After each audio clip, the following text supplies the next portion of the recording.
Brother, pernah nggak kalian cek hasil foto kalian pada saat editing terus kayak, loh, kok nggak tajam padahal di viewfinder atau di layar ketika motret tajam.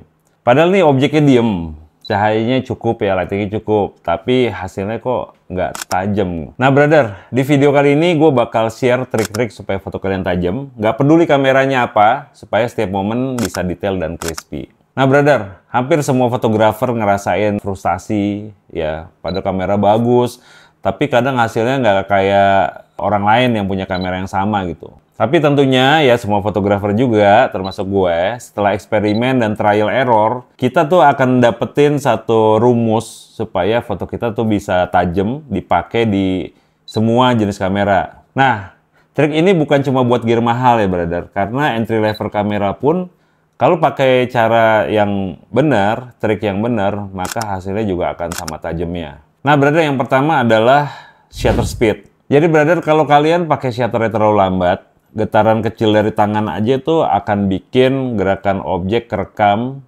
sehingga kelihatan kayak blur atau kita sebutnya motion blur. Minimal kalian mesti tahu berapa shutter speed minimal yang kalian sanggup tanganin. Misalnya kayak tangan gue lumayan tremor, shutter speed paling lambat yang bisa gue handle adalah 1/60. Nah, kalian berapa? Tapi ada prinsip-prinsip lain juga, brother. Misalnya, ketika kalian menggunakan lensa dengan focal length 200 mili, ya kalian minimal 1 kali focal length. Jadi 1/200 itu udah minimal.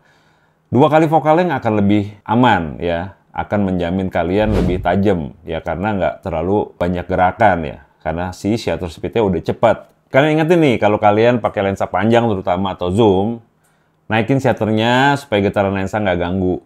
Oke, prinsip focal length dan shutter speed. Ingetin. Yang kedua, aperture ya, brother. Kalian jangan selalu juga buka paling lebar, misalnya 1.4 atau 1.8, kecuali memang saat itu dibutuhin ya. Karena kadang lensa dibukaan yang ekstrim, banyak lensa nih ya, nggak semua lensa punya kayak hasil yang tajamnya kurang perfect gitu, terlalu soft. Nah, kalian tinggal explore aja sweet spot lensa kalian. Biasanya mungkin apakah lensa kalian di 1.8, di 2, di 28, f4 atau 56.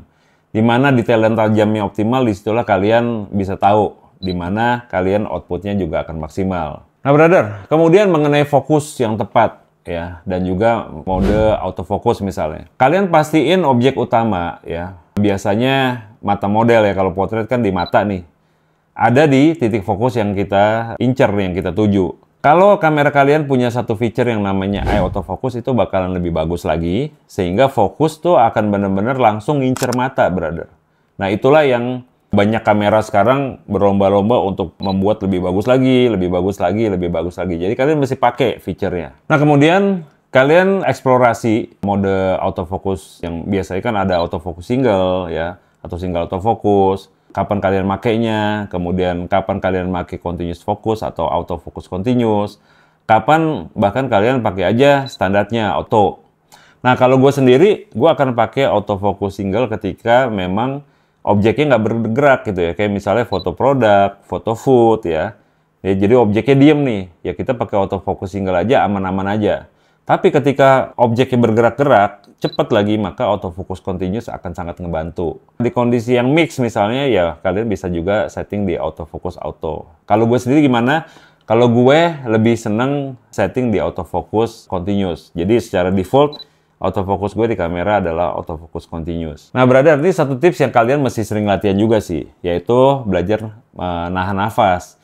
Jadi kalian tarik nafas, tahan sebentar saat neken shutter, kemudian gerakan-gerakan badan kita juga seminim mungkin supaya nggak bikin objeknya menjadi motion blur. Nah, kalian juga bisa ngebantu dengan nekuk tangan kalian ya, supaya tangan kalian bersender di dada kalian sehingga kamera akan lebih steady. Syukur-syukur kalau kalian bisa pakai tripod atau monopod kalau memungkinkan. Nah, brother, kalau kalian lagi motret handheld nih, udah gitu kondisinya kurang lighting, kombinasiin juga dengan ISO. Ya, kalian bisa naikin ISO, tapi tetap perhatiin noise-nya, jangan terlalu over. Nah, ini hal yang penting juga, brother. Kalian pastiin kebersihan lensa sama sensor kalian.